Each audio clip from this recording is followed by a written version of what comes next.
পৰিণত কৃষি বিভাগৰ কাৰ্যালয় আলুপট্টি মাছৰছৰ মহকুমা কৃষি বিষয়াৰ কাৰ্যালয় প্ৰায় ৩০০ বছৰ পূৰ্বে আলুপট্টি মাছৰছৰ বজাৰত স্থাপন কৰা হৈছিল।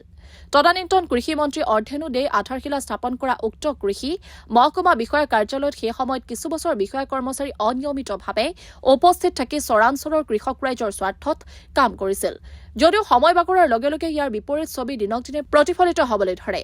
বৃহত্তৰ কালাৰ দিয়া আলুপট্টিচৰ, মাছৰছৰ, নিচান ৰছৰ, নাইৰছৰ আদিকে ধৰি প্ৰায় ২০খন গাঁৱৰ কৃষক ৰাইজৰ উন্নয়নৰ স্বাৰ্থত সুদীৰ্ঘ ৩০ বছৰ পূৰ্বেই সংশ্লিষ্ট কৰি মহকুমা বিষয়াৰ কাৰ্যালয় স্থাপন কৰা হৈছিল। আশ্চৰ্যজনক কথা এয়াই যে কোটি টকা ব্যয় সাপেক্ষে নিৰ্মাণ কৰা কাৰ্যালয়টো মূল গৃহৰ লগতে বিষয়া কৰ্মচাৰীৰ বাবে নিৰ্মাণ কৰা আৱাস গৃহসমূহৰ দৰ্জা খিৰিকী সম্প্ৰতি ভাঙি চিঙি যোৱা পৰিলক্ষিত হৈছে। জহি খহি গৈছে একাংশ গৃহ। দুগৰাকী চকীদাৰৰ বাহিৰে বৰ্তমান কোনো এগৰাকী বিষয়া কৰ্মচাৰী কাৰ্যালয়ত নথকাত আৱাস গৃহসমূহ হাবি জংঘলে আগুৰি ধৰিছে। এক প্ৰকাৰ ভোট বাংলাত পৰিণত হৈছে আলুপট্টি মাছৰছৰ কৃষি মহকুমা বিষয়াৰ কাৰ্যালয়। কাৰ্যালয় এছডিঅকে ধৰি কোনো এগৰাকী বিষয়া কৰ্মচাৰীক বৃহত্তৰ চৰাঞ্চলৰ কৃষক ৰাইজে চিনি নাপায়। এছডিঅ আৰু এডিঅক কেৱল মাত্ৰ চৰাঞ্চলৰ ২-৪জন দালালেহে চিনি পায়। ইমানৰ পাছতো কিন্তু গা লৰা নাই জিলা কৃষি বিভাগৰ। কাৰণ জিলা কৃষি বিভাগৰ ছত্ৰছায়াতে সংশ্লিষ্ট কৃষি মহকুমা বিষয়াৰ কাৰ্যালয়ৰ যাৱতীয় কাম কাজ বৰপেটাৰ পৰাই চলাবলৈও এক নিৰ্ভৰযোগ্য সূত্ৰই সতৰি কৰিছে। একমাত্ৰ জিলা কৃষি বিষয়াৰ চৰম গাফিলতি আৰু অমনোযোগিতাৰ বাবে আলুপট্টি মাছৰছৰ কৃষি মহকুমা বিষয়াৰ কাৰ্যালয় বৰ্তমান কাৰ্যক্ষম নোহোৱাৰ গুৰুতৰ অভিযোগ উত্থাপন কৰিছে একাংশ লোকে। চৰাঞ্চলৰ কৃষক ৰাইজৰ বাবে চৰকাৰে সংশ্লিষ্ট কাৰ্যালয়ৰ জৰিয়তে কেতিয়া কি সামগ্ৰী আবণ্টন দিয়ে তাৰ কোনো প্ৰকৃত খবৰ লাভ নকৰে চৰাঞ্চলৰ কৃষক ৰাইজে। চৰাঞ্চলৰ কৃষক ৰাইজৰ বাবে কেতিয়া কি সামগ্ৰী চৰকাৰে বিভাগীয়ভাৱে আবণ্টন দিয়ে তাৰ কোনো খবৰ সংশ্লিষ্ট কাৰ্যালয়ৰ বিষয়া কৰ্মচাৰীসকলে ৰাজহুৱা নকৰে বুলিও গুৰুতৰ অভিযোগ উত্থাপিত হৈছে। ২-৪জন বিষয়া কৰ্মচাৰীক ৰাইজে খুব কম সময়ৰ বাবেহে দেখা পায়। কাৰণ পতাকা উত্তোলন কৰিয়েই পলাই পত্ৰং দিয়ে একাংশ বিষয়া কৰ্মচাৰীয়ে। News desk report, new Assam news. আলুপট্টি মাছৰছৰ মহকুমা কৃষি বিষয়াৰ কাৰ্যালয় প্ৰায় ৩০০ বছৰ পূৰ্বেই আলুপট্টি মাছৰছৰ বজাৰত স্থাপন কৰা হৈছিল।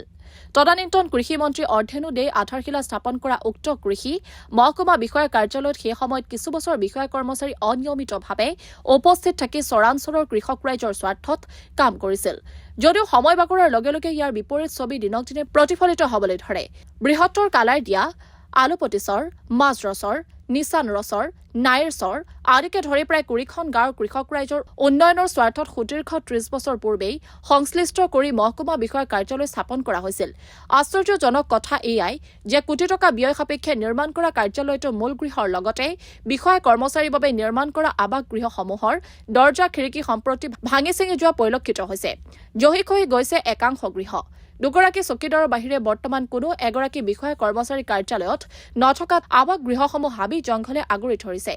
এক প্ৰকাৰ ভোট বাংলাত পৰিণত হৈছে আলুপট্টি মাছৰছৰ কৃষি মহকুমা বিষয়াৰ কাৰ্যালয়। কাৰ্যালয় এছডিঅকে ধৰি কোনো এগৰাকী বিষয়া কৰ্মচাৰীক বৃহত্তৰ চৰাঞ্চলৰ কৃষক ৰাইজে চিনি নাপায়। এছডিঅ আৰু এডিঅক কেৱল মাত্ৰ চৰাঞ্চলৰ ২-৪জন দালালেহে চিনি পায়। ইমানৰ পাছতো কিন্তু গা লৰা নাই জিলা কৃষি বিভাগৰ। কাৰণ জিলা কৃষি বিভাগৰ ছত্ৰছায়াতে সংশ্লিষ্ট কৃষি মহকুমা বিষয়াৰ কাৰ্যালয়ৰ যাৱতীয় কাম কাজ বৰপেটাৰ পৰাই চলাবলৈও এক নিৰ্ভৰযোগ্য সূত্ৰই সতৰি কৰিছে।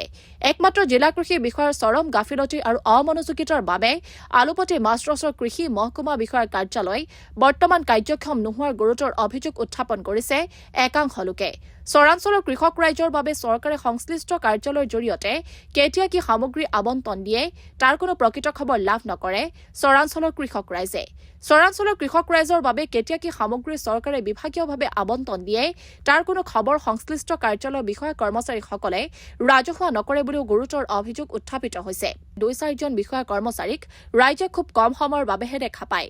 কাৰণ পতাকা উত্তোলন কৰিয়েই পলাই পত্ৰং দিয়ে একাংশ বিষয়া কৰ্মচাৰীয়ে। News desk report, new Assam news.